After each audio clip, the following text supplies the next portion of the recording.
Hope, but who the hell is Obi-Wan Kenobi? Mystery box. So then you go and he meets Ben Kenobi. Ben Kenobi's uncle is Obi-Wan Kenobi. Holy shit, So it keeps it. Have you guys not seen that? It's huge. Anyway, so there's this thing with mystery boxes that I started feeling like compelled. Then there's a thing of like mystery in terms of imagination, the withholding of information. Doing that intentionally is much more engaging, whether it's like the shark in Jaws. If Spielberg's mechanical shark Bruce had worked, it would not have been remotely as scary. You would have seen it too much. In Alien, they never really show the alien, terrifying. Even in a movie like a romantic comedy, The Graduate, they're having that date, remember, and they're in the car, and it's loud, and so they put the top up, and they're in there, and you don't hear anything they're saying. You can't hear a word, but it's the most romantic date ever, and you love it, because you don't hear it. So to me, there's that. And then finally, there's this idea, and stretching the sort of paradigm a little bit, but the idea of the mystery box, meaning what you think you're getting than what you're really getting. And it's true in so many movies and stories. I mean, you look at E.T., for example. E.T. is this, unbelievable movie about what? It's about an alien who meets a kid, right? Well, it's not. E.T. is about divorce. E.T. is about a heartbroken, divorced, crippled family, and ultimately this kid who can't find his way. Die Hard, right? Crazy, great, fun, action-adventure movie in a building. It's about a guy who's on the verge of divorce. He's like showing up to L.A., tail between his legs. There are great scenes, maybe not the most amazing, dramatic scenes in the history of time, but pretty great scenes. There's a half an hour of investment in character before you get to the stuff that you're expecting. When you look at a movie like Jaws, the scene that you expect, we have the screen, these are the kind of scenes that you remember and expect from Jaws. And she's being eaten, there's a shark.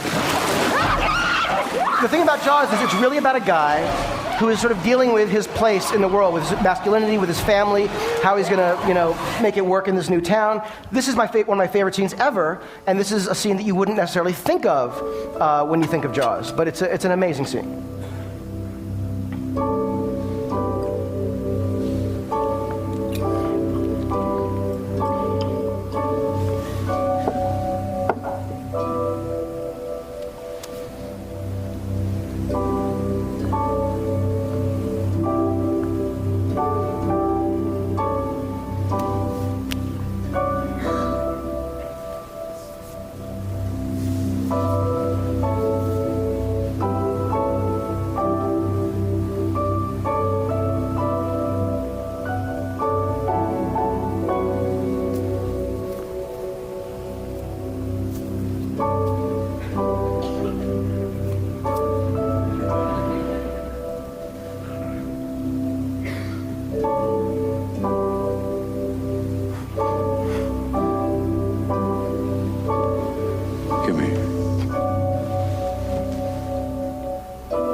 Give us a kiss.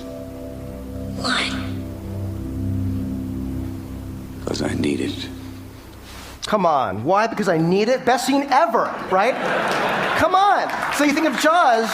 So that's the kind of stuff that, the investment of character, which is the stuff that really is inside the box.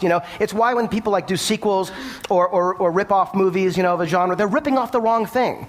You're not supposed to rip off the shark or the monster. You got to rip off, if you're going to rip something off, rip off the character, rip off the stuff that matters. I mean, look inside yourself and figure out what is inside you, because ultimately, the mystery box is all of us. So there's that. Then the distribution. What's a bigger mystery box than a movie theater?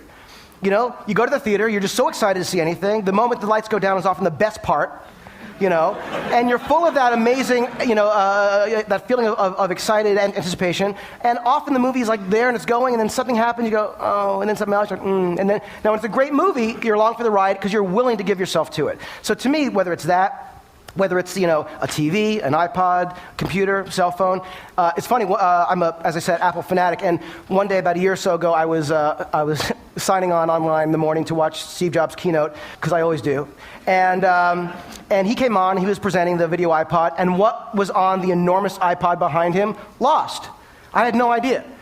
And I realized, holy shit, it had come full circle. The inspiration that I get from the technology is now using the stuff that I do, inspired by it, to sell the technology. You know what I mean? It was nuts. So I found I was going to show you a couple other things. I'm going to skip through. I just want to show you one other thing that has nothing to do with anything. This is something online. I don't know if you've seen 4 or 5, 6 years ago they did this. This is an online thing done by guys who had some visual effects experience, but the point was that they were doing things that were using these mystery boxes that they had, everyone has now. What I've realized is what my grandfather did for me when I was a kid, everyone has access to now. You don't need to have my grandfather, though you wish you had, but I have to tell you, this is a guy doing stuff on a Quadra 950 computer. The resolution is a little bit low, using Infinity software they stopped making 15 years ago. He's doing stuff that looks as amazing as stuff I've seen, released from Hollywood. The most incredible sort of mystery, I think, is now the question of what comes next, because it is now democratized. So now the creation of media it's everywhere. The stuff that I was lucky and begging for to get when I was a kid is now ubiquitous. And so there's an amazing sense of opportunity out there when I think of the filmmakers who exist out there now who would have been silenced, who have been silenced in the past.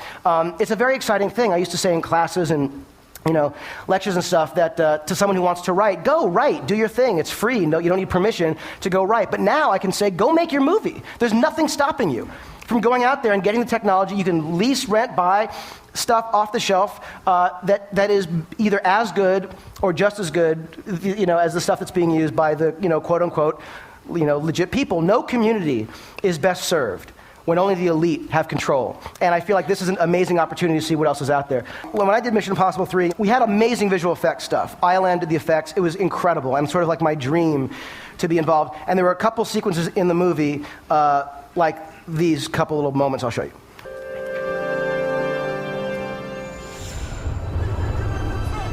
There's that.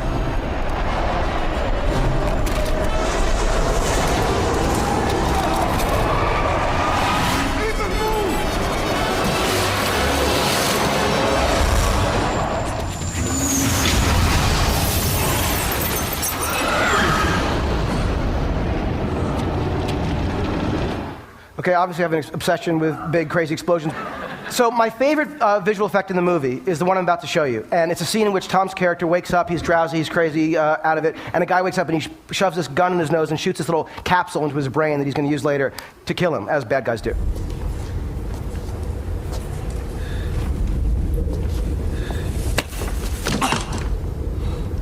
Good morning. Okay, now, when we shot that scene, we were there doing it. The actor who had the gun, English actor, Eddie Marsan, sweetheart, great guy. He kept taking the gun and putting it into Tom's nose, and it was like it was hurting Tom's nose. And I learned this very early on in my career: don't hurt Tom's nose. There are 3 things you don't want to do. Number 2 is don't hurt Tom's nose. So Eddie has this gun, and he's the greatest guy, and he's like this really sweet English guy. He's like, I'm sorry, I don't want to hurt, I'm like, we have to make this look good. And I realized that we had to do something because it wasn't working just as it was. And I literally thought back to what I would have done using the Super 8 camera that my grandfather got me sitting in that room, and I realized that hand didn't have to be Eddie Marsan's. It could be Tom's. And Tom would know just how hard to push the gun. He wouldn't hurt himself. So we took his hand and we painted it to look a little bit more like Eddie's. We put it in Eddie's sleeve. And so the hand that you see, I'll show you again, that's not Eddie's hand, that's Tom. So Tom's playing 2 roles. And he didn't ask for any more money. So here, watch it again. There he is, he's waking up, drowsy, been through a lot. Good morning. Tom's hand. Anyway, so. Thanks. So you don't need the greatest technology to do things that can work in movies, and the mystery box, in honor of my grandfather, stays closed. Thank you.